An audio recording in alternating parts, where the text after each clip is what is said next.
Good morning students. Today we will do the chapter lesson 10 gravitation.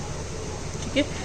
In previous chapters we studied about the motion of the objects and the force as the cause of motion. पिछले chapters में हमने motion के बारे में पढ़ा और उन motions का कारण क्या है, जिस मतलब फोर्स अप्लाई करना पड़ता है, तो उनका जो कॉज ऑफ मोशन है वो फोर्स है, ये पढ़ा हमने. हम जनरली अपनी नॉर्मल लाइफ में कोई भी एग्जांपल देखते हैं या कोई भी रूटीन में हम देखते हैं, कोई भी ऑब्जेक्ट को हम ऊपर की तरफ फेंकते हैं तो वो हमेशा नीचे की तरफ आता है. ठीक है, तो ऐसा क्यों होता है. सेकेंडली हम ऑब्जर्व करते हैं कुछ मोशन, प्लैनेट्स जो हैं सन के चारों तरफ घूमते हैं और हमारी अर्थ भी घूमती हैं, लेकिन हम कभी भी गिरते नहीं हैं. ऐसा क्यों होता है. मून जो है हमारी अर्थ के चारों तरफ घूमता रहता है, अराउंड एक सर्कुलर पाथ में घूमता रहता है, लेकिन ये कभी भी गिरता नहीं है. तो इन सारे क्वेश्चंस के आंसर हम इस लेसन में ढूंढेंगे. ठीक है, तो इसके लिए हम सबसे पहले एक एक्टिविटी ऑब्जर्व करेंगे. Moon goes around the earth but it also do not fall. तो हम जो मून की जो रेवोल्यूशन है अर्थ के चारों तरफ, उसके बारे में एक एक्टिविटी करेंगे. Let us try to understand the motion of moon by recalling this activity. ठीक है, हम मोशन देखेंगे मून की कि किस तरह से होती है. हमने ये एक्टिविटी परफॉर्म करनी है कि एक पीस ऑफ थ्रेड लेना है और उसके एक एंड पे हमने एक स्टोन को टाई करना है और उसको इस तरह से एक सर्कुलर पाथ में मूव करना है. ठीक है, और एक स्टेज पे हमने इस थ्रेड को छोड़ देना है, रिलीज़ कर देना है. उसके बाद हमने इस स्टोन की मोशन को देखना है. तो हम जब ये सब कर रहे होते हैं तो उसके बाद हमारे पास जो ऑब्जर्वेशन आती है, क्या आती है कि जो स्टोन है वो फिर भी एक सर्कुलर पाथ में एक सर्टेन स्पीड में घूमता रहता है. जैसे ही हम इसको छोड़ते हैं यहाँ से, तो उसके जो एंड पे स्टोन बंधा हुआ है वो स्टोन फिर एक सर्कल लगा के और बिल्कुल सेंटर में गिरना शुरू हो जाता है.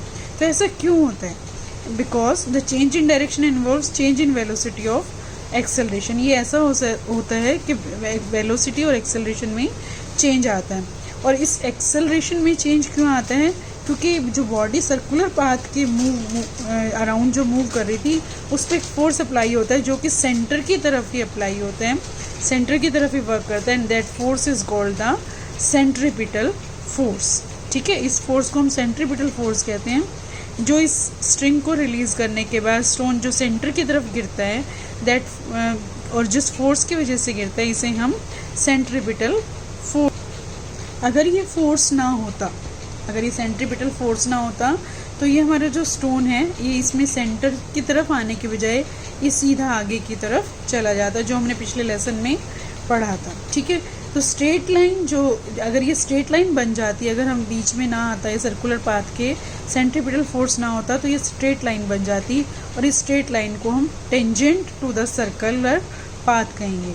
नाउ अब हमने देखना है कि टेंजेंट क्या होता है. Tangent is a straight line. एक स्ट्रेट लाइन है, एक सर्कल है और एक स्ट्रेट लाइन उसके साथ में हमने ड्रॉ की है.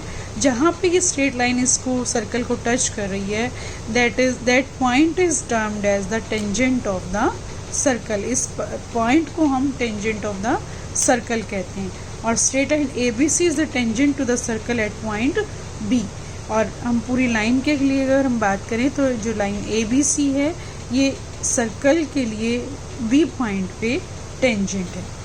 The motion of move around the earth is due to the centripetal force. तो अब हमें एक ऑब्जर्वेशन मिल गई है कि जो मून अर्थ के चारों तरफ जो घूम रहा है वो किसकी वजह से घूम रहा है. That is because of the centripetal force. The centripetal force is provided by the force of attraction of the earth. और ये जो सेंट्रीपिटल फोर्स है ये किसकी वजह से हो रहा है, ये हमारे अर्थ की वजह से हो रहा है. अर्थ जो है उसको अपनी तरफ अट्रैक्ट कर रही है, फोर्स ऑफ अट्रैक्शन उस पर अप्लाई कर रही है, इसीलिए ये ऐसा हो रहा है. और अगर ऐसा ना होता तो मून एक सीधी डायरेक्शन में जाके आगे चला जाएगा. ठीक है, okay. Now when one day, अब आपने न्यूटन का नाम सुना ही होगा कि न्यूटन एक दिन पेड़ के नीचे बैठा हुआ था और एकदम से उसके ऊपर एप्पल आके गिरी.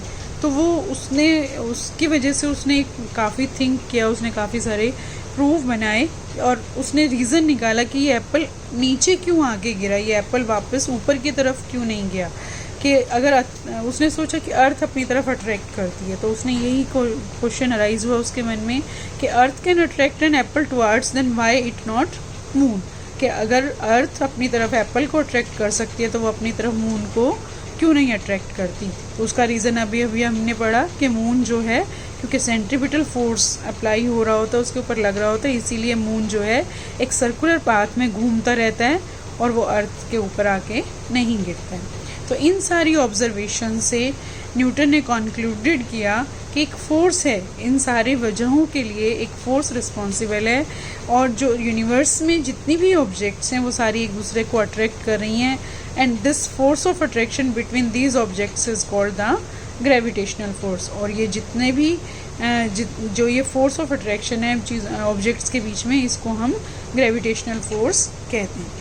So the force is present between any two objects in the universe is called gravitation और gravitational force। तो हम gravitation को या gravitational force को इस तरह से डिफाइन कर सकते हैं, फोर्स इज जो फोर्स प्रेजेंट है किसी भी दो ऑब्जेक्ट्स के बीच में यूनिवर्स में, that is called the gravitational force. और न्यूटन ने इसे ही यूनिवर्सल लॉ ऑफ ग्रेविटेशन कहा है। Newton termed it as a universal law of gravitation.